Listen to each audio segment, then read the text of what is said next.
My name is Aidan Thompson. I'm the Director for Strategic Initiatives in the Jubilee Centre, and I will be the host for this session.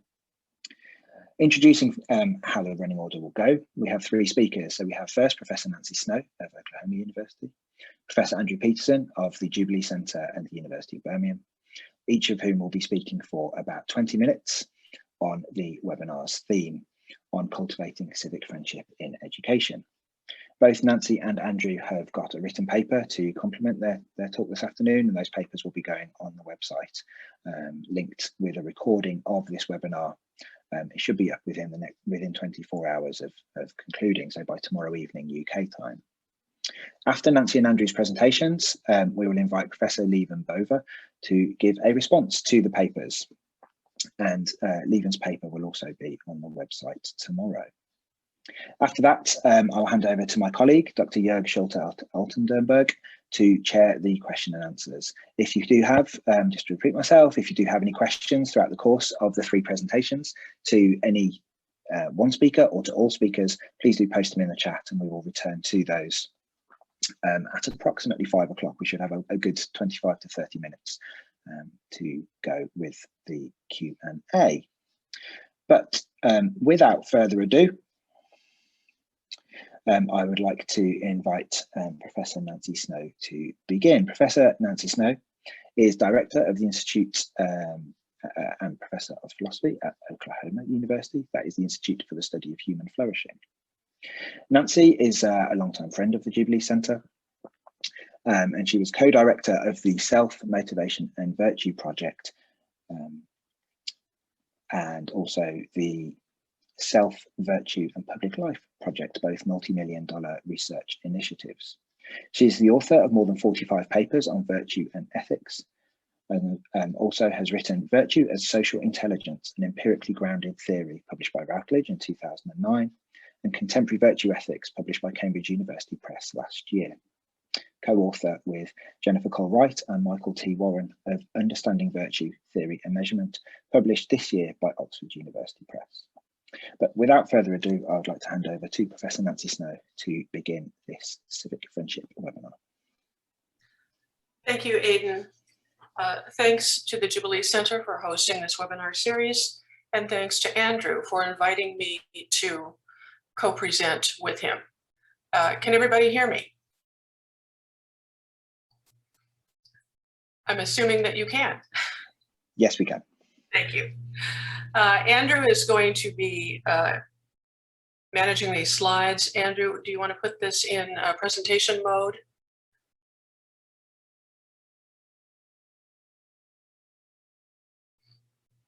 If you just click on the little you're getting the sort of well, this is fine actually. The order in which we decided to speak is that I'll go first and then Andrew will come later. There we go. Well, almost. The agreement that we had was that I would speak more on some conceptual issues and issues related to virtue, and Andrew would get more into the practicalities of civic friendship in education. So I'd like to go to the slide there that says some observations on civic friendship. Just a sec. Okay, great, thank you. That's what we want. Yeah, civic friendship. This is the title of what we're doing. And then if you could advance the slide, please. To the next slide. There we are. Thank you so much. So this is my part of it, and I'm just going to make some observations on civic friendship. That's what I'm calling it, because these are not what I would call, this is not what I would call a theory of civic friendship. But what I'd like to do today is to do some initial conceptualizations and then address three questions. The first question is what I call the Aristotelian problem. The second is what I call the purposes and virtues of modern day civic friendships. And the third deals with motivational issues. So Andrew, next slide, please. Thank you. So really, I start off, and if you take a look at the paper that will be up tomorrow, I raise the question, what kinds of societies do we want to live in? We now experience problems of deep disagreement, polarization, and acrimony. So we all know how nasty it has gotten. And some terms of discourse have been used to address this. So for example, civility, tolerance, respect, empathy, and so on. We're told to be civil, to tolerate different views, to respect others. But does this go far enough? Andrew? I'm going to make a pitch today for the need for civic friendship. A small but vibrant literature exists on this topic, and this is an ancient notion, hearkening back to Aristotle. So most basically, civic friendship seems to be a kind of relationship that can exist amongst members of polities or even larger groups. And the way I see it, there are internal conditions of civic friendship, that is, factors internal to people and their characters that can aid civic friendship or prevent it from occurring. So one big question is, what are the virtues and other personality factors, for example, the tendency to form social bonds, that can contribute to someone's ability to form civic friendships? Now, in addition to internal conditions, there are also external conditions. And those are features of polities or societies that can help civic friendships to take root and grow. I don't deal with external conditions. My concern at this point in this presentation is with internal conditions. Andrew? So Andrew is going to delve into Aristotle on civic friendship, but I want to explore what I call an Aristotelian-inspired approach to civic friendship. And to do this, I take a couple of starting points from people. The first is from a paper by John Scorza. And I'm going to read this quote. Civic or political friendship, politicae philia, is a bond of reciprocal goodwill between fellow citizens, expressed through norms of civic behavior, such as mutual recognition of moral equality, mutual concern, and mutual defense and support. Theories of civic friendship are, at their heart, normative arguments about the proper nature of political unity. That is to say, arguments about how fellow citizens in general should regard and relate to one another in the public sphere. Andrew? So here's an insight that I think follows from this approach. Individuals acquire through these civic friendships an aspect of civic virtue that could be called civic friendliness, or a disposition to exhibit goodwill toward all the diverse members of the society. And this is from a paper by Randall Curran and his co-author, Professor Lieven Boeve, and it is published on the Jubilee Centre website in their Insight paper series. It's on civic friendship. I also have a paper there on listening and civility. But I want to take these two quotes, the one from Scorza and the one from Curran and Lieven Boeve, as my starting point. Andrew? So I plan to address three questions. First, can an Aristotelian conception of civic friendship be useful for modern societies, modern liberal societies? And my spoiler alert is that the answer is yes. So if so, what are the purposes and virtues associated with modern day civic friendships? And finally, what kinds of factors can motivate citizens to undertake civic friendships and thus to cultivate the virtues needed for them? Next slide, please. Thank you. So the first question I call the Aristotelian problem. So civic friendship, it has been claimed, was suitable for ancient Greek poloi. And poloi, of course, is the Greek plural for polis, or city-states. So those small Greek city-states were united by a shared conception of the good. But liberal democracies are different. In our day and age, governments are committed to value neutrality with respect to competing conceptions of the good. So to understand this difference, I think we need to talk about thick and thin conceptions of the good. So thick conceptions of the good are richly articulated, and they are characterized by a commitment to a shared set of values. So we have, for example, in religious traditions, examples of what I would call thick conceptions of the good. Roman Catholicism, for example, is united by a thick conception of the good. very rich in tradition, very rich in history, very rich in practice, and shared values. Now, thin conceptions of the good are compatible with any number of thick conceptions. So Roman Catholicism is an example of a thick conception of the good, diverges at points from Muslim conceptions of the good, from Jewish conceptions of the good, and so forth. But liberal democracies are supposed to be tolerant of these thick conceptions. So liberal democracies are based on thin liberal values like respect for persons, equality, certain conceptions of liberty, mutual respect, and, to use Rawls's term, the social bases of self-respect. Now, the question is, do robust Aristotelian-inspired conceptions of civic friendship violate the stance of value neutrality required by liberal democracies? And I'm going to get into the nature of those Aristotelian-inspired conceptions a bit more as we proceed. But if these more robust conceptions of civic friendship do violate the stance of value neutrality, do we then need to rely only on thin liberal values as the basis for civic friendships? So that is a real question, Andrew. So thin liberal values in civic friendship is the topic of this slide.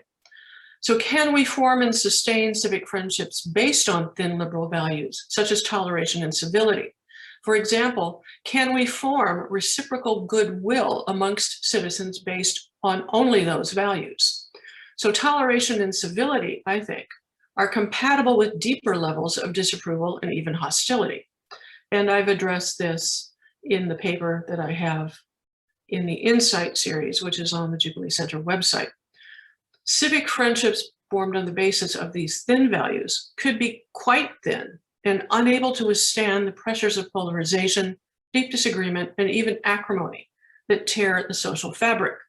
So this is a concern that I have about the viability of civic friendships that are based only on thin values. Andrew? Are thick civic friendships incompatible with liberal democracy? So there's a question that we need to look at. And my answer is no.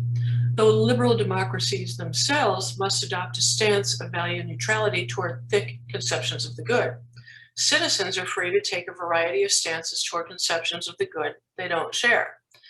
So the government in liberal democracies is committed to a stance of neutrality, but citizens need not be. We see this today in a negative way. We see many people being openly hostile to some conceptions of the good and those who hold them. And this does happen, unfortunately, in many liberal democratic societies. So we know from this that citizens are free to choose how they view conceptions of the good with which they disagree and how they interact with those who hold them. The liberal democracies, the governments, governmental structures, don't have the same kind of freedom. Andrew? So let's take a moment and contrast thick and thin civic friendships. So here's an example of what I would call a thin civic friendship. I tolerate my students' nose rings, but I disapprove and am disgusted by them. Okay, if you have to teach class with a student sitting in the first row with a nose ring, you'll know that it can be rather unpleasant. A thick conception here. I take a more charitable approach and try to overcome my aversion, thinking back to my own experimentations with my appearance when I was their age. Here's another example of a thin civic friendship. I tolerate a colleague I dislike and mistrust for the sake of a civil workplace. Okay? A thick friendship. I give him the benefit of the doubt until he actually breaches my trust, then deal with the issue openly and respectfully. And we can talk about these examples more in the Q&A. Strictly speaking, they're not exactly civic friendships because they don't deal with citizens' relations.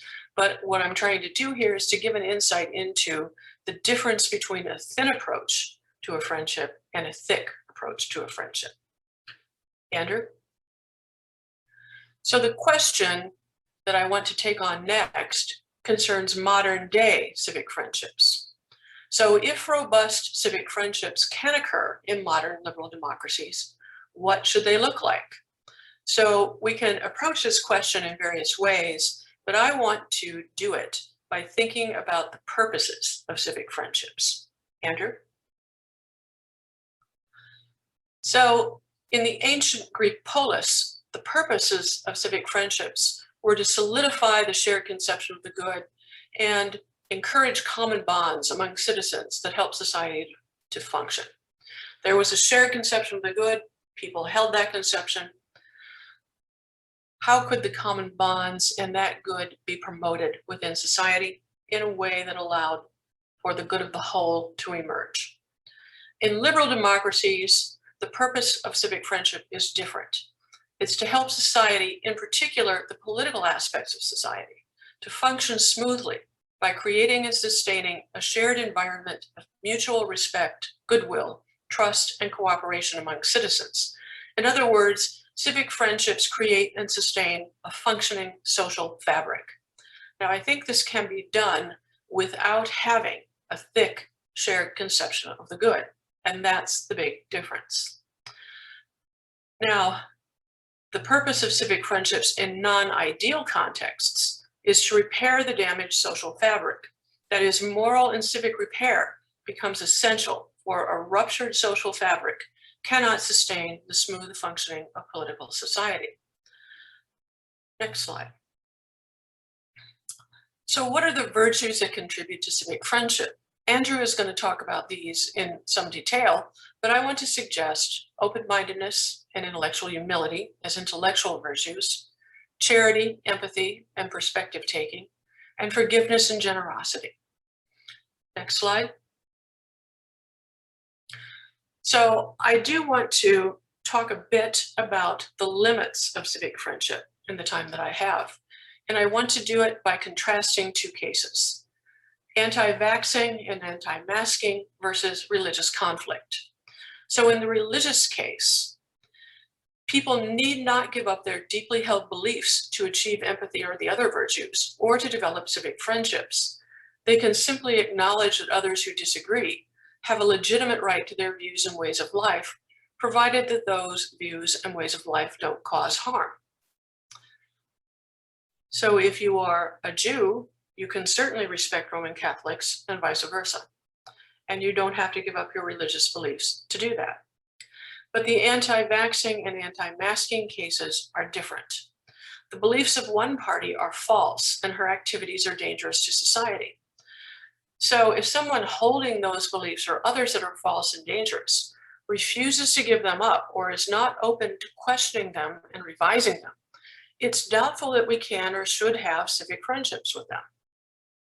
This is something that we have to deal with today, and it can be very difficult when people are irrational or intractable in their views about these things.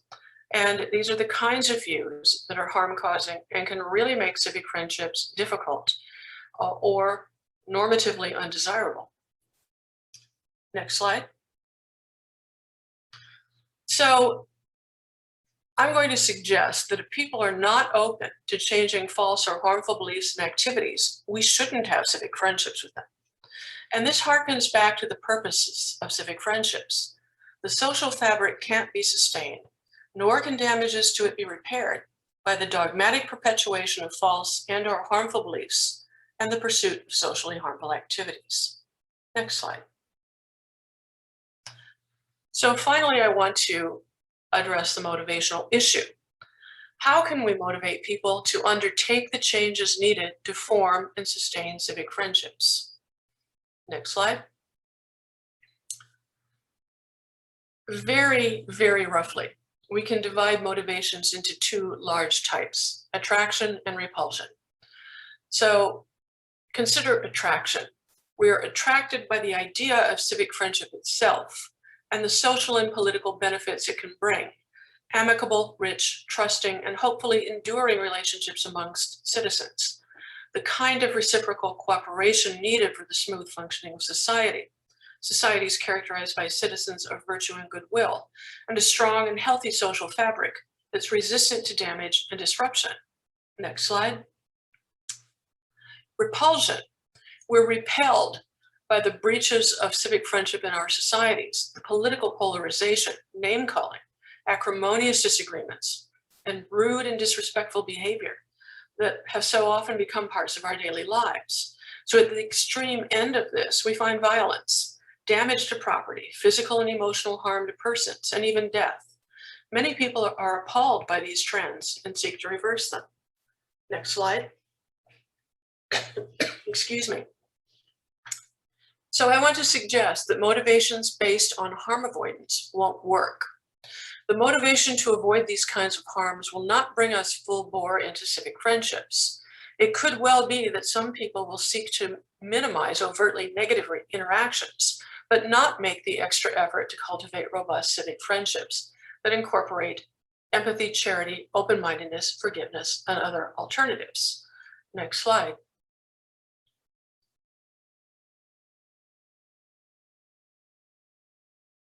Okay, so elsewhere I've commented on the perils of this approach, which I call the minimalist approach. And the biggest problem is that it doesn't incorporate the mutual goodwill that is at the heart of civic friendships. And so I do this in the Insight paper where I talk about somebody who is barely civil to other people. And we all have experienced this. We've experienced someone who tolerates your views in a discussion, but who is giving you dirty looks or icy stares. And people know that they are not appreciated at anything more than a superficial level. Next slide, please. So I think to achieve mutual goodwill and the benefits of civic friendships, we need to have higher aspirations. We should aspire to a more perfect union out of the concern for the common good of our nation. Next slide. So what is the common good of a nation? I want to suggest that the common good of a nation, at the least, needs to address the good of every individual, that every individual needs to be included in the common good. Next slide. So I'm from the United States and I draw on this tradition, and I want to share with you a quote from Abraham Lincoln's inaugural address on March 4th, 1861. This was on the eve of the Civil War in the United States. So Lincoln said, "I am loath to close. We are not enemies, but friends. We must not be enemies. Though passion may have strained, it must not break our bonds of affection. The mystic cords of memory, stretching from every battlefield and patriot grave to every living heart and hearthstone all over this broad land, will yet swell the chorus of the Union, when again touched, as surely they will be, by the better angels of our nature." Andrew? That's a beautiful quote. But Lincoln's address skirted the issue of slavery, which tore the nation apart, and the US Civil War began on April 12th, 1861, a little over a month after the address was made. So the lesson is that we should address the disagreements that polarize us today, work through them so that some form of genuine reconciliation be achieved. Let's not skirt these disagreements, lest our countries become even more gravely divided. This is a tall order, but without this, we won't have genuine civic friendships, only artifice and window dressing. Andrew, I turn it over to you.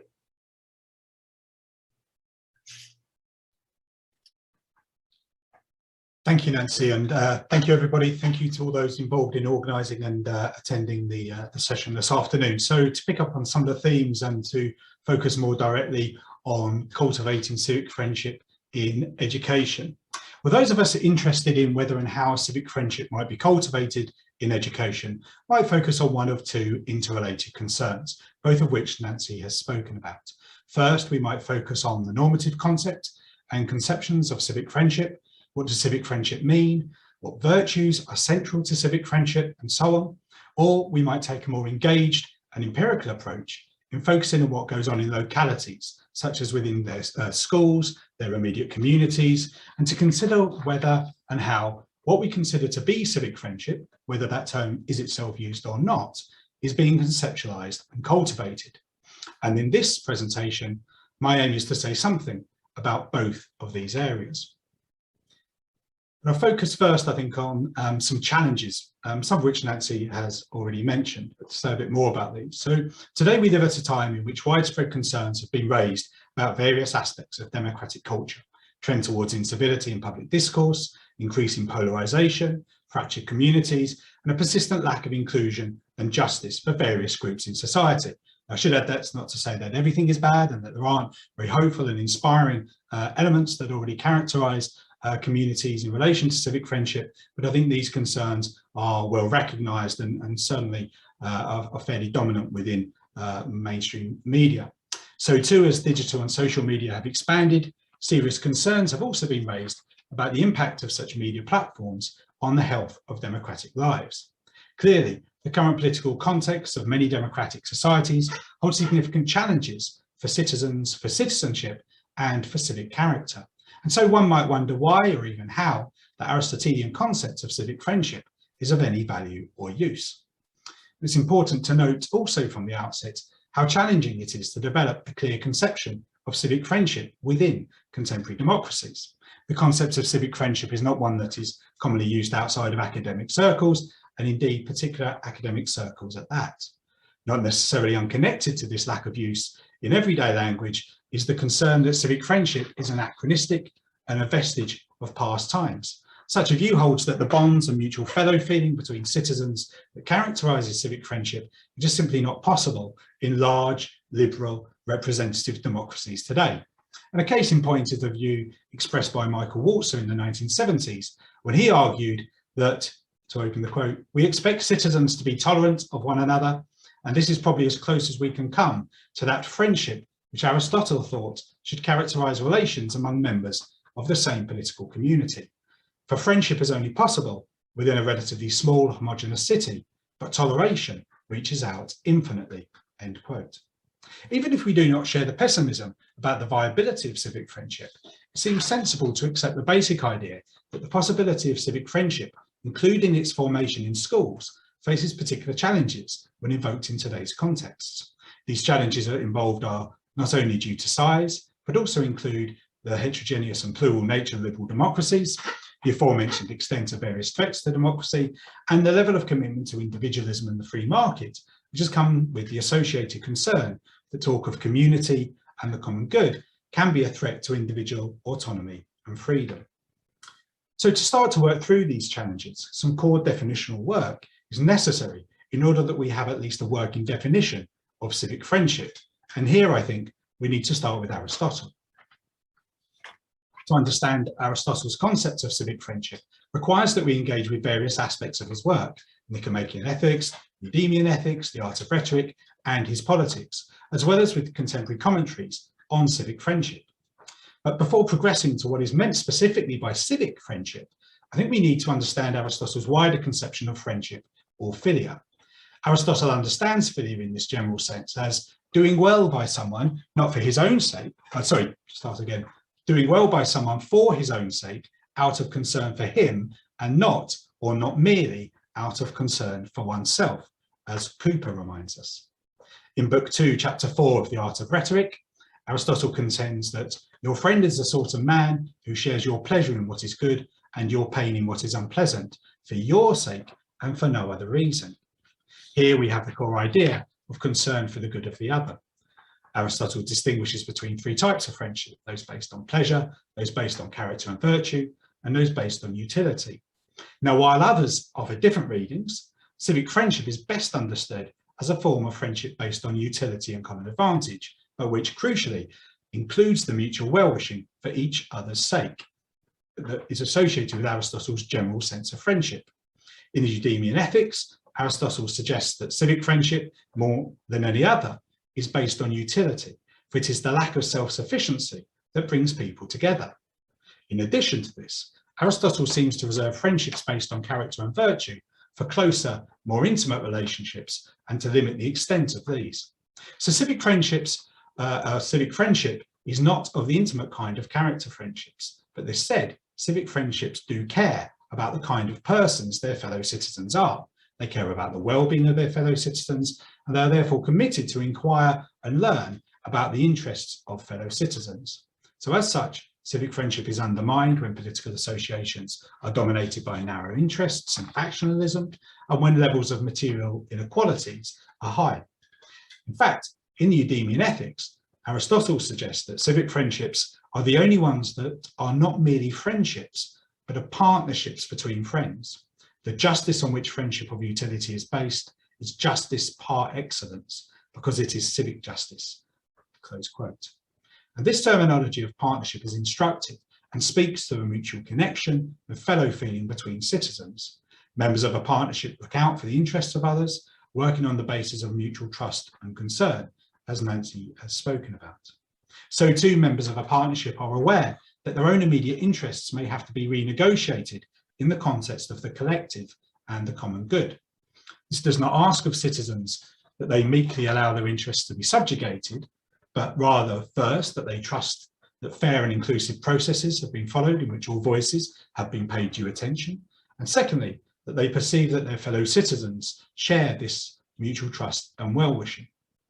Now, civic friendship exhibits a close connection with concord, or the condition of agreement within the political community. According to Aristotle, concord is not identity of opinion, nor do we say that people who have the same views on any and every subject are in accord, but we do say that a city is in accord when men have the same opinion about what is to their interest and choose the same actions and do what they have resolved in common. That's a piece from his Nicomachean Ethics. In this sense, concord is not about homogeneity, though of course, once again, in a context that Aristotle had in mind, that was much less heterogeneous than democracies today. And as I mentioned earlier, a core principle of civic friendship translated in today's context is that citizens work to mediate their differences in ways that maintain, rather than constrain, the stability of the political community. So a developed sense of civic friendship in today's climate does not require that citizens necessarily care about all interests, actions, and experience of others within their political communities. Clearly, whether a citizen or fellow citizen prefers blue cars or red cars, or prefers to live in a city or a village, is largely, if not wholly, immaterial, so far as the health of the democratic community is concerned. Neither does this expectation of care require citizens to care about each and every citizen on a personal level. Clearly is impossible. Rather, central to what in my view is a workable notion of civic friendship is that care and concern operate on a general level, in the sense that citizens do, or at least should, care about the interests, action and experiences of other citizens, and on a more directly specific level when they encounter fellow citizens in more intimate settings. And I'm going to move now to think about that encountering fellow citizens in these more intimate settings, particularly from an educational point of view. It's necessary, as Nancy has mentioned, to think about the virtues that contribute to civic friendship that we might consider to be attendant to or associated with civic friendship. So turning more directly to the cultivation of civic friendship in and indeed through education, a foremost challenge must be to ascertain what kind of person someone who possesses civic friendship might be.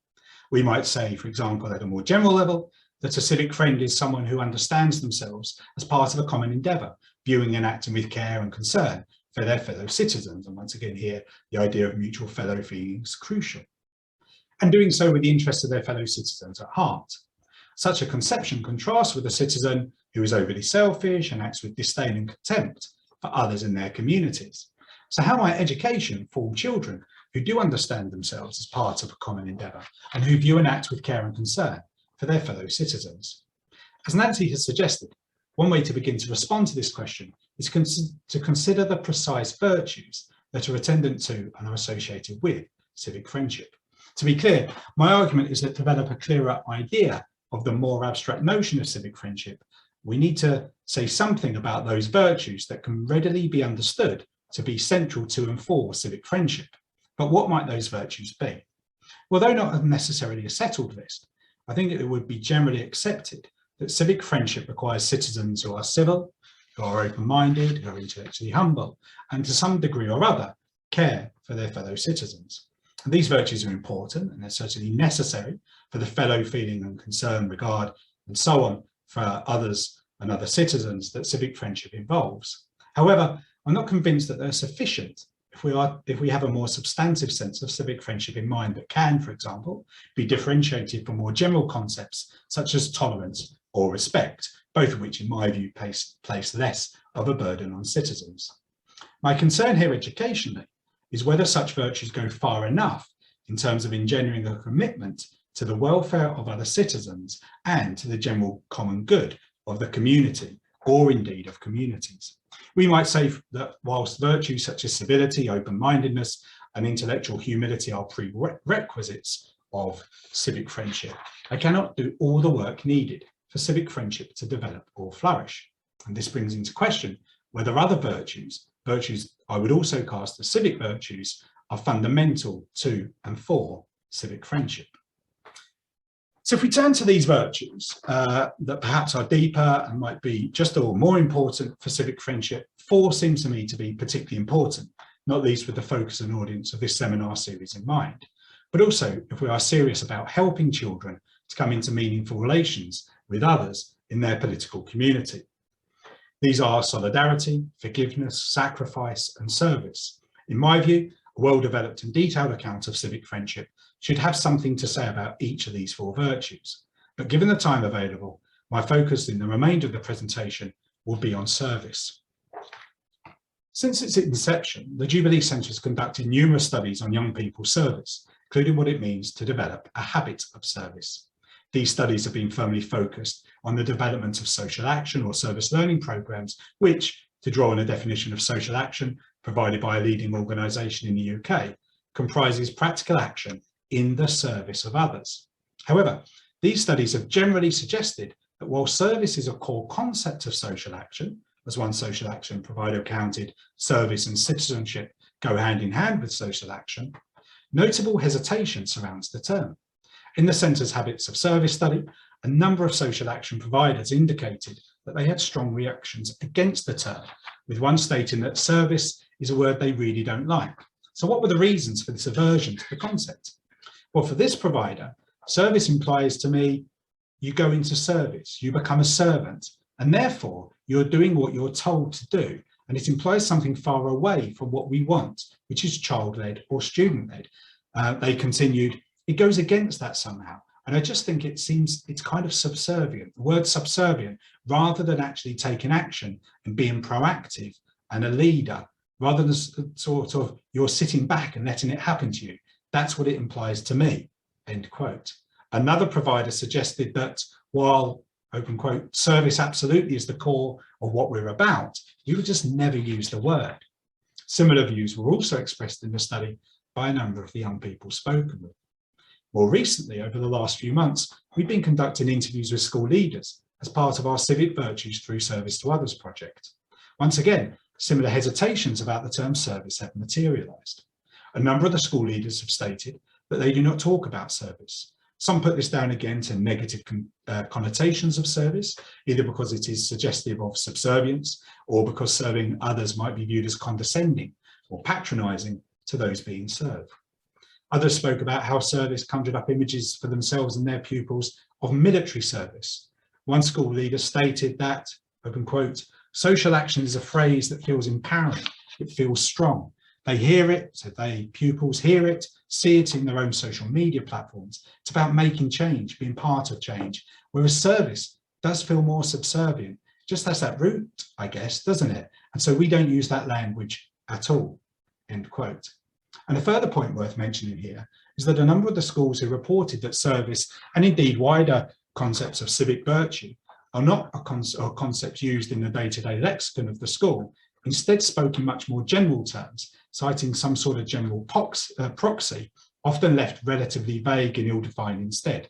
And here the term community or doing things for the community was the most common phrase used. And that, to highlight, and I'll come back to this later in the presentation, I think this lack of language or the negative language around service with these social action providers and schools is crucial, given the importance which a number of Jubilee Centre studies have suggested, and we know from our experience working with schools, given the importance on developing a clear and intentional and explicit and shared vocabulary and language around character and virtue. So alongside the concerns that service involves subservience, a further issue raised in previous centre studies and also echoed in our current empirical research is that service is viewed largely as a process rather than as a quality. And this is to say that typically service is a concept used as a verb. Jane engages in service, for example, rather than as a noun. Service is a quality Jane possesses, for example. So this framing of service as an action rather than as a deeper quality is a fairly ubiquitous feature of empirical studies that have examined the understandings and practices of service learning providers, educators, and of young people themselves. One school leader in our civic virtue study reported that service doesn't mean necessarily true of virtues, but is more of an action. And therefore, a pertinent issue is that we can clearly recognise an individual doing service, but understanding what we mean by being of service to others is far less intuitive or immediate. As befits the description of the field of character education as a semantic minefield, precise conceptual clarity, whether at a theoretical or everyday level, remains elusive. I might even tentatively posit a connection between the equating of service with subservience or condescension and the viewing of service as an action rather than a more rounded quality. When conceived as an action, the motivations, equitable relationships and ways of being involved in service to others require further work, existing and operating externally to the service itself rather than being an inherent part of it. With regard to the specific concern about inequitable relationships, the imbalance is typically cast in terms of the way in which service can be constituted through the provision of short-term palliative and potentially imposed responses, for example, rather than through the formation of relationships which bring those involved together in a shared enterprise of solidarity, mutuality, and common interest to determine and challenge directly structural causes of any challenges faced and to seek common ground. My argument here is not that service cannot be understood as an action, that would be illogical, but rather that service, and more specifically service to others, can also be a much deeper and richer quality that shapes positive helping relationships within communities, but that also that some of our studies are showing that this isn't a framing of service that is common within schools. Indeed, while not necessarily ubiquitous, a number of organisations and researchers working in the fields of character education, civic education and social action do identify service as a civic virtue, as we do here in the Jubilee Centre. Now, whether this tentative connection between being hesitant about service and viewing service as an action rather than a quality is valid or not, the lack of a well-developed vocabulary and language of service to others in schools is a worry if we are committed, as I think we should be, to cultivating civic friendship. A worthwhile contrast might be drawn with schools in which service or serving others does form a central and explicit part of the language, ethos and culture of the school. The sort of language I have in mind is one that views service and serving others as directing and giving oneself, one's time, one's efforts, one's interests, one's love and so on to others for their benefit. Service on this view requires that the moral agent willingly works to support the interests of others, while also holding open the possibility that the interests of others are in important ways bound to their own. Oftentimes, though not necessarily always, service is directed towards others and communities who are in need and takes place largely through engagement in the organisations that comprise civil society. Now, having said that, I would not wish to rule out that service to others can also play an important role in shaping commitments in more overtly political or indeed professional contexts. While focused on addressing the needs of the intended beneficiaries, when properly understood, service to others involves the active tracking of the interests, capabilities and needs of others. Through viewing others and engaging with them with dignity, the agent who serves others is able to discern and deliberate about how the interests of others are best served.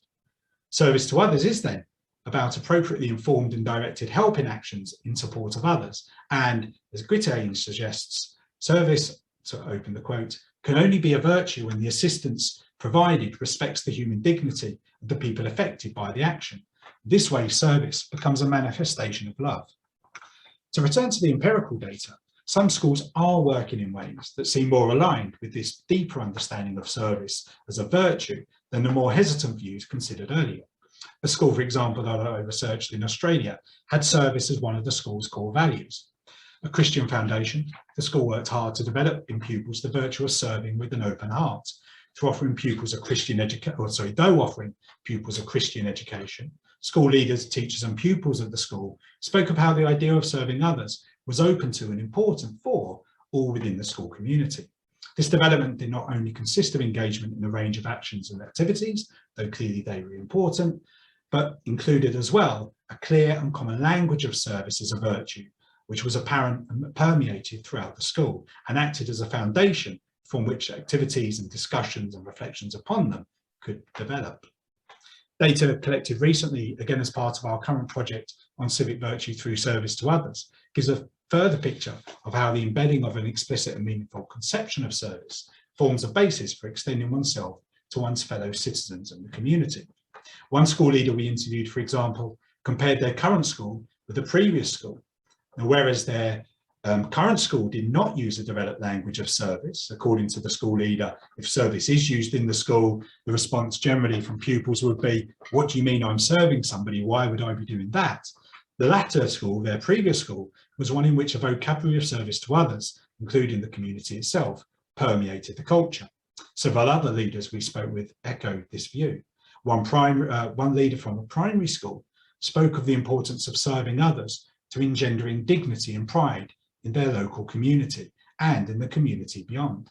A leader from another primary school spoke of how in their school service was conceived as a core part of what it means to be a person and a citizen, given that, and this was a message clearly conveyed to pupils, we are all in service of each other.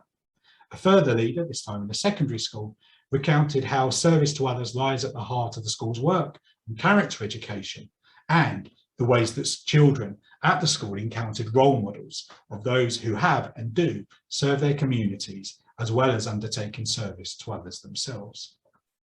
So to bring this presentation to a close, I'm aware that I need to double back to the main focus at hand.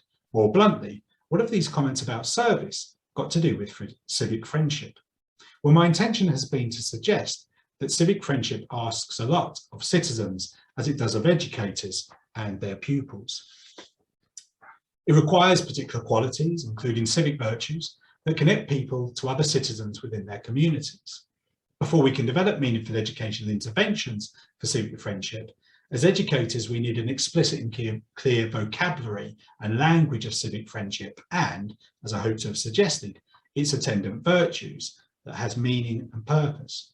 In the presentation, I've suggested that there is some uncertainty and discomfort with the language of civic virtues in some schools, more specifically with language around service to others, which speaks to how schools, school leaders, teachers, social action providers, and young people themselves are grappling, we may even say struggling, with certain fundamental questions in which this seminar series is interested, and which are of vital importance for any developed notion of civic friendship. There is a clear concern that young people might be positioned as superior to or as dominating others, but at the same time, drawing on the virtue of service, I've suggested that at least in some schools, there is a tendency to deeper conceptions that ask a great deal of pupils personally and socially, though some questions around the requisite pedagogical strategies and approaches remain, including how that relates to social action and service learning. Now, in these schools, they offer a positive and hopeful conception of service to others that speak not only to children's own lives, but which are also infused by a sense of purpose, direction, and meaning. This language and this approach is needed in order that young people can learn as they engage with others and with their own developing sense of being a citizen and perhaps even being a civic friend. Without such a language, the social bonds, concern and mutual fellow feeling civic friendship requires are unlikely to materialise, and in fact, the whole project of cultivating civic friendship is unlikely to get off the ground at all. Thank you. Thank you, Andrew, and thank you, Nancy. I left Andrew to run straight in with his presentation to follow on from Nancy's because they seem to work so well together, but just to introduce Andrew as one of the speakers. Andrew is Deputy Director of the Jubilee Centre at the University of Birmingham and Professor for Character and Citizenship Education. As you may have gathered from his presentation, his research focuses on the relationship between character and citizenship education and the nature of what civic virtues are. His most recent books are Civility and Democratic Education with Springer, Ethics and the Good Teacher with Routledge, That is part of a series with other professional books looking at medicine and nursing. Global Citizenship Education in Australian Schools with Palgrave, and the Palgrave Handbook of Citizenship Education edited with Garth Stahl and Hannah Sung. Right, handing over to our discussant now, Professor Lieven Boeve, who is a Belgian Catholic theologian and full professor of systemic theology in the Catholic University of Leuven in Belgium.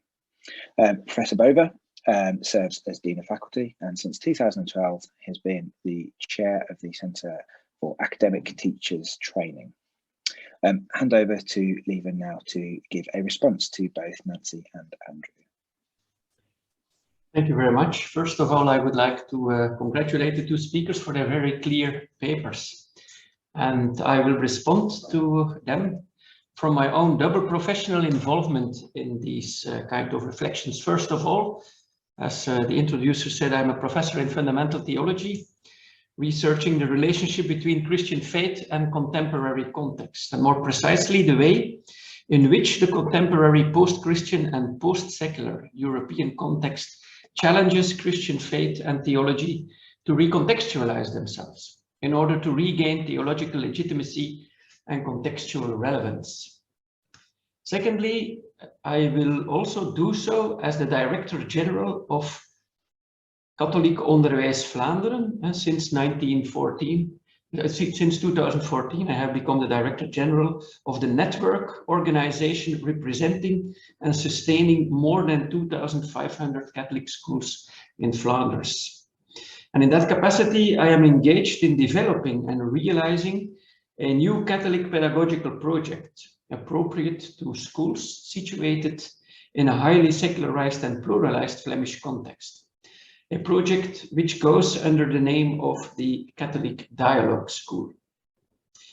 I would like to make 3 observations, each time leading to a question in response to the ideas of Nancy and Andrew, and afterwards I would like to add a reflection on how the Catholic Dialogue School is our own attempt to answer these questions.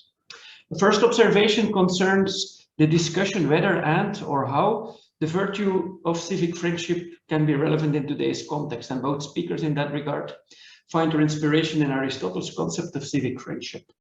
For Aristotle, civic friendship stands for a robust, shared conception of a set of virtues, a way of life needed to live as individuals in a community. And the problem with liberal democracies, our speakers have told us, is that there are many such conceptions, and that living together involves a way to deal with that plurality. And civic friendship then might finally result in a set of thin liberal values such as equality, mutual respect, toleration, ensuring the neutrality of the liberal democratic state.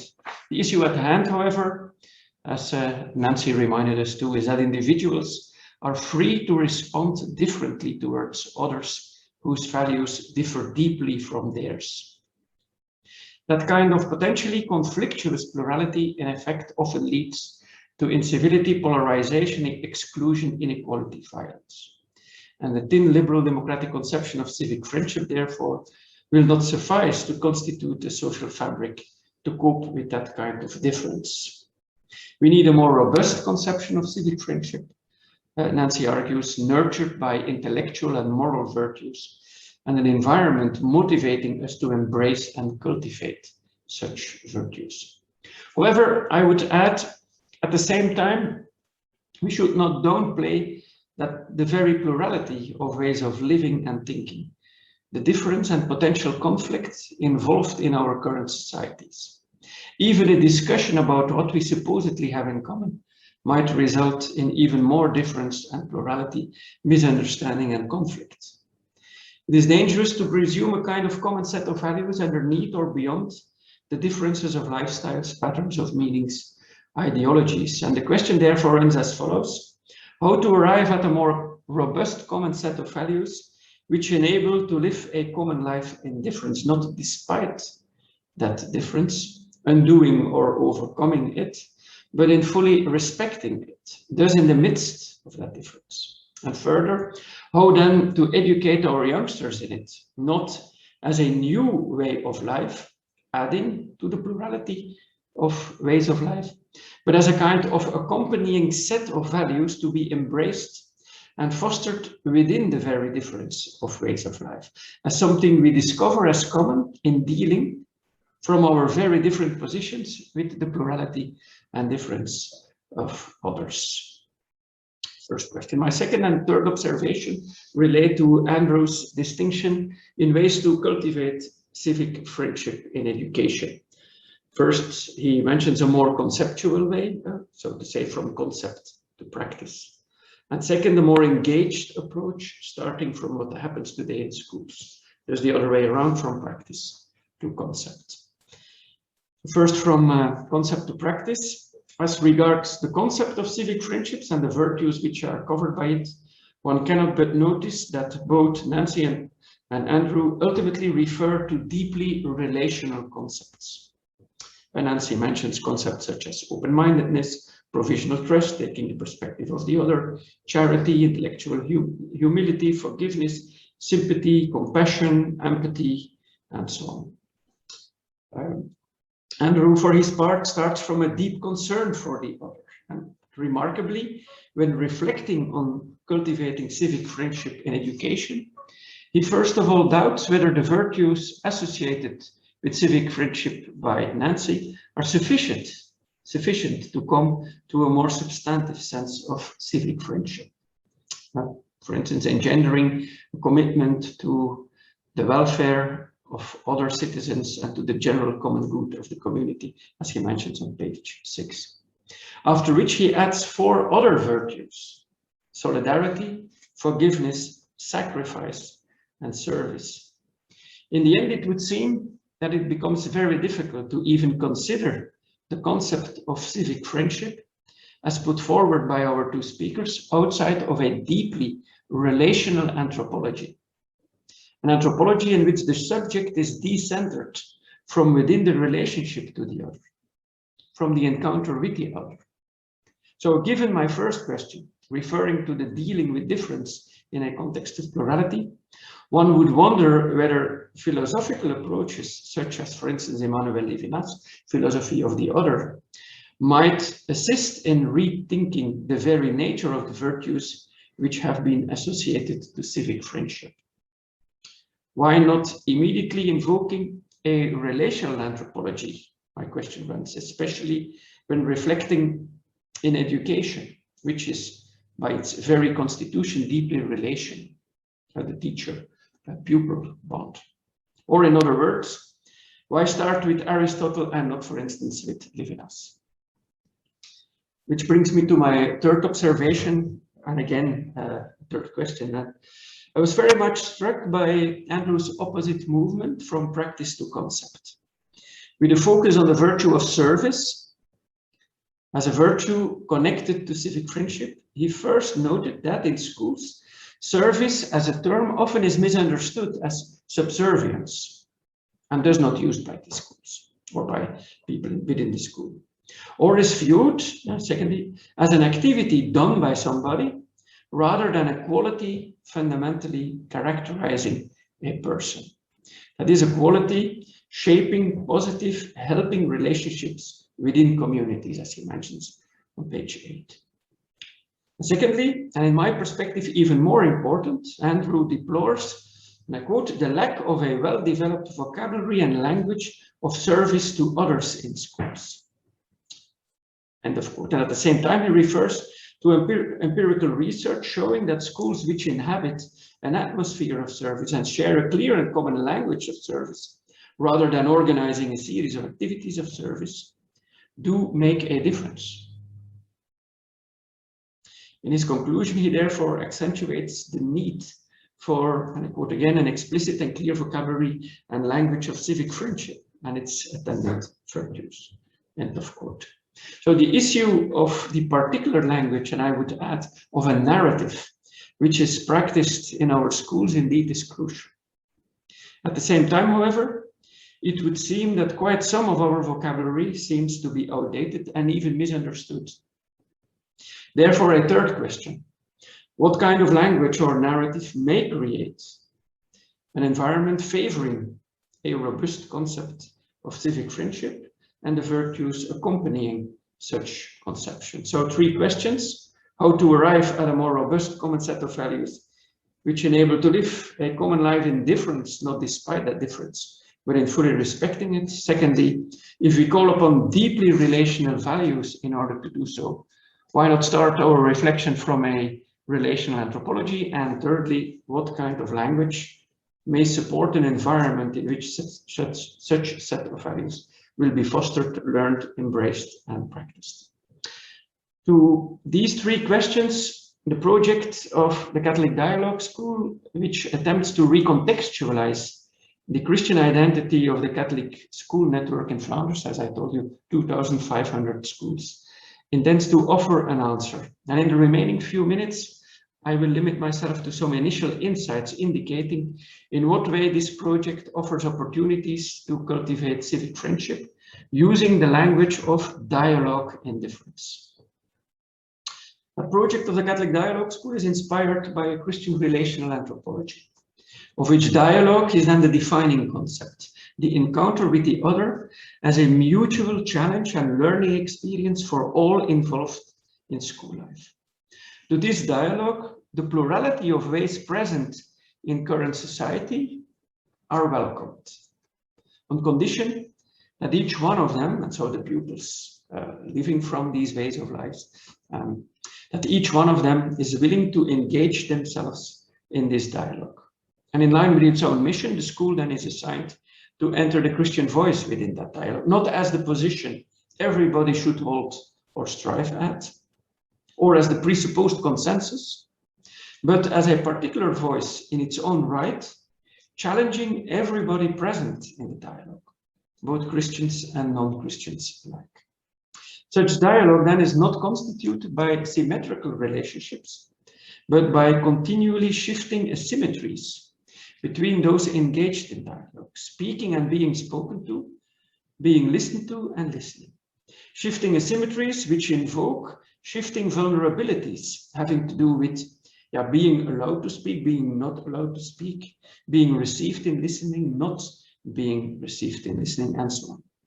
Dialogue in this regard is not undoing difference, but lives by its risks and opportunities. In dialogue, the encounter with difference may lead to self-clarification, mutual learning, and in the end also a new kind of communality through engaging difference. How can we, in fact, in the midst of the process of dialogue, arrive at that common set of values which enable our society to thrive? In considering this issue, I have been intrigued by the German theologian Johann Baptist Metz often mentioned consideration of the Böckeforde paradox. And Böckeforde is a German philosopher of law. And according to him, modern democracy is sustained by assumptions and values which are neither created nor guaranteed by it. By making essentially everything subject to the will of the majority, a democratic society can even end up willing its own self-destruction, which is exactly what happened in Germany during the 1930s. Of itself, democracy doesn't simply and naturally lead to more democracy. Instead, in order to sustain its basic values and assumptions, democracy makes an appeal to resources available in the fundamental beliefs and values of the individuals and social groups participating in it. For Metz, the latter opens a space where religious traditions, particularly their dangerous memories and histories of suffering, and Metz is a political theologian, could be retrieved as necessary sources for meaning for people living in post-traditional democratic societies. How then do we arrive at a social consensus, at common beliefs, values, and attitudes which enable us to live together despite our mutual differences? Or maybe thanks to our mutual differences. What is our common narrative against fake news, incendiary language and rhetoric on social media, and the disappearance of true conversation, nuance, and understanding?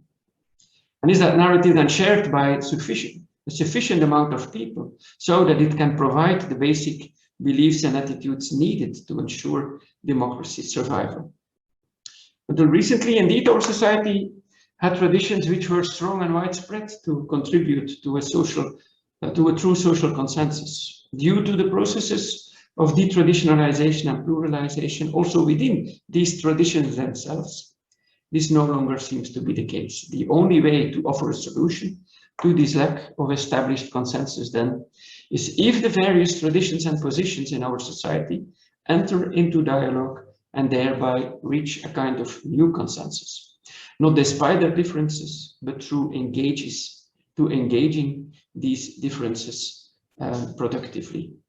Through such engagement, then, they might experience commonalities in dealing with others, in line with the set of values and virtues listed by Nancy and Andrew, both the more thin and more robust ones.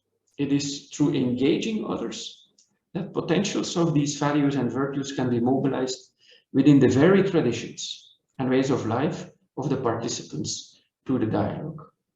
And herewith, I'm convinced that the Catholic Dialogue School can be of use to our society in its search for a new consensus about our living together.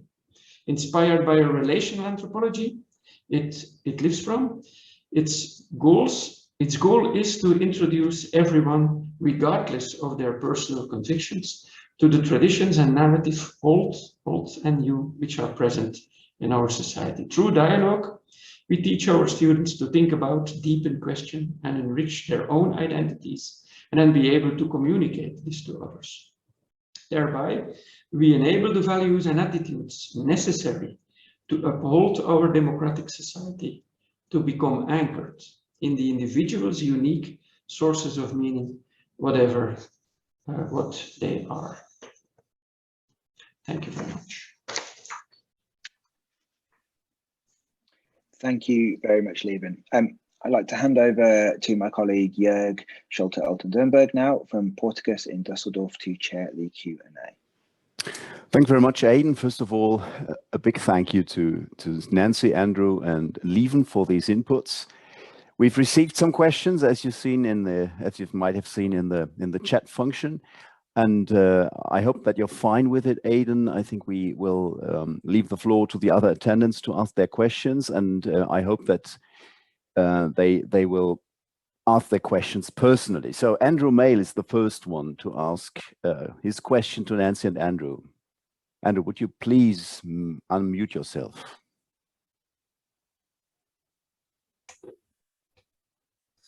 Yes, and Jörg, thank you very much, and thank you to Andrew and to Nancy for their presentation. I posted more than one question, but I'll just ask one question for now, and that was to Nancy and Andrew, whether you think there is a specific virtue. Andrew, you mentioned that maybe the virtues don't necessarily sufficiently capture what you think is necessary for civic friendship, and specifically related to that, I was wondering whether there is a virtue akin to critical thinking that one might experience individually and that could be applied in the context of civic friendship. And I was thinking along the lines of Nancy's example with people who might be opposed to getting the vaccination, how you could be a good civic friend but also be critical in helping them sort of to maybe understand a different perspective. May I jump in? Please be brief in your answers, just not to run out of time. Well, I think that's a great question, Andrew, and it's a hard one. And I tend to think that critical thinking is going to have to be an integral part of civic friendship because it will help us to distinguish when we can be civic friends and when we can't. Just as a critical perspective or critical reflection helps us in terms of other friendships that we might have that sometimes need to be ended or need to be altered. The issue with the anti-vaxxers and anti-maskers is that they are irrational. And I think if we want to be good civic friends to them, if we can be at all, we need to be critical of the views that they take. So in the interest of time, I would say that critical thinking is definitely a part of what civic friendship should be. Thanks, Nancy. I'll add a couple of points about that I'm going to say a couple of things that probably could do with some more time, but that's not available. First one, I think there were quite serious limitations. Whilst in one sense critical thinking is very important, there are some quite serious limitations with critical thinking in the sense of, well, surely all of us think we're being critical about our own views. I don't think many people would stand up and say they're not being critical and they're not thinking critically. I think it takes a level of self-awareness that's really important. I think there are perhaps other terms that might be better, whether it's wisdom, whether it's, if not phronesis itself, but educating in the spirit of phronesis, as one of our master students used the term. But actually, I think if I was going to add one more virtue to my list of 4 virtues, I think it would be curiosity. And so I think rather than the focus on critical thinking, I don't want to say it's not important, but actually I think curiosity is perhaps a better virtue to be focused on with regard to civic virtue than critical thinking, or at least is an underplayed virtue that we need to think about more deeply.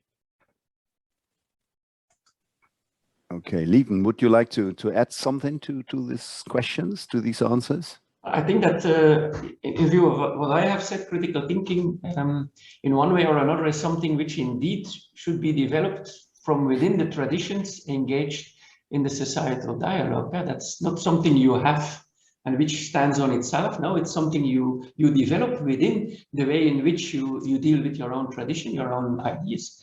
And so in that regard, it's elementary, I would say, for civic friendship or for Catholic dialogue school or that. Yeah.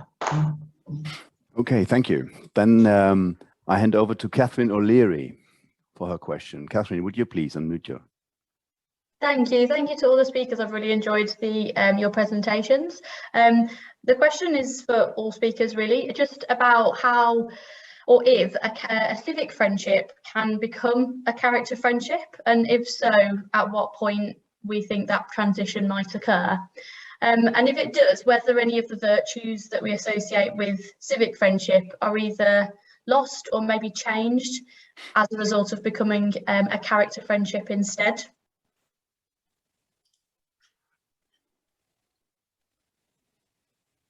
Well, that too is a very interesting question. And I tend to think we need to start with character friendships as a sort of ideal of civic friendship.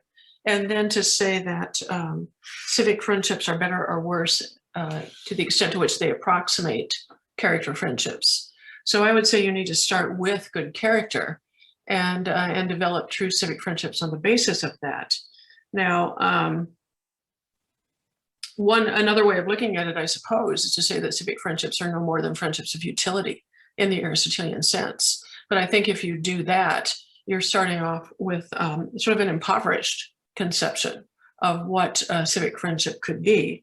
And I'd rather start off with a thicker, richer conception and use that as the standard by means of which civic friendships can be judged. So I don't know if that answers your question at all, but it seems to me that I probably take a different starting point on civic friendships than you might. Thank you, Nancy. Andrew. Yeah, thank you, Catherine. I think that is a very good question. I think I'm just trying to think whether this is a similar position or slightly different from the one Nancy's just suggested. I think character friendships are important in providing citizens or would-be citizens, people with a moral basis from which civic interactions can grow. But I think I would still want to hold on to this distinction between civic friends and character friends, in the sense that we might become friends with somebody we meet in a citizenship arena, just as we might through work, and we talk about academic friendship in our own environments. But I think I'd like to hold on to the clear distinction between them, but that actually the focus and the development of our moral character through character friendships can be an important foundation, or is an important foundation for our friendships at the level of the civic friend. Thank you, Andrew. Lieven, would you like to comment on this as well? I think I could add to that. So civic friendship, as a matter of fact, in our schools, that's not used as a term. We are in an academic discussion. We would speak about civility, and in our schools, often it's seen, and especially also by the community, as something which has to do with our laws, which is more in a juridical atmosphere. Whereas I would say in the way in which we try to add to it is specifically to see how, yeah, this indeed has to do with emotions, with the fact that you invest in it, that it is indeed something which could be part of the way in which you stand in life and in society. Of course, this is not character friendship in the way in which it is used here. But I would say the discussion is not whether in our school civic friendship is aligned to character friendship. The discussion would rather be: is this friendship something more than, yeah, what civility is for the rest of society?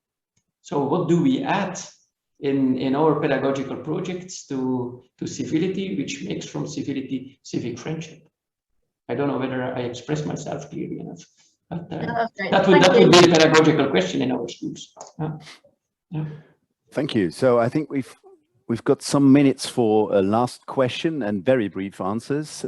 I would propose to let Andrew ask his question, and maybe we can add Aidan's question, particularly to the language issue in the US and Belgium with this question. Andrew, would you ask your question?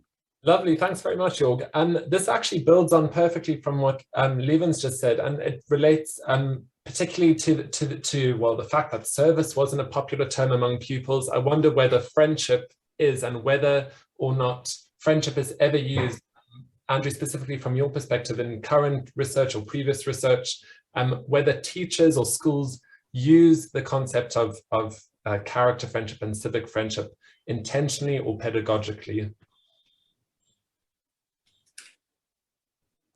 Thank you, Andrew. So, yeah, the teachers would use the language of friendship fairly constantly, I think, both explicitly and implicitly. I don't think they would use necessarily the explicit language of character friendship.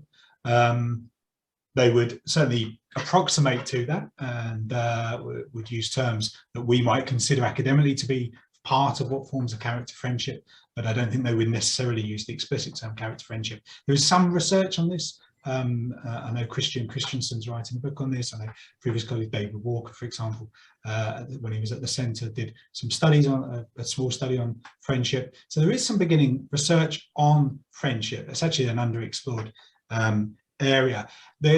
Part of the key point really is that the language, as Nancy has said, as Lieven has said, the language of civic friendship isn't used within schools, or at least at any schools that I've ever been in. But I think the problem with that is that schools therefore use terms such as respect, which are much more general, and I think they approximate to some extent to civic friendship. They have a collection of terms that are a bit more general, perhaps a bit fuzzier, a bit more ambiguous, ill-defined, that schools use. And I think that's something that's important for us to think about and recognise.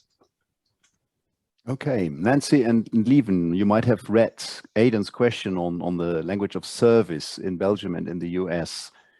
Would you briefly answer Aidan's question? Yeah, I can. Yeah. So, yeah, as a matter of fact, one of the pillars of our Catholic Dialogue School is, as we call it, community service learning.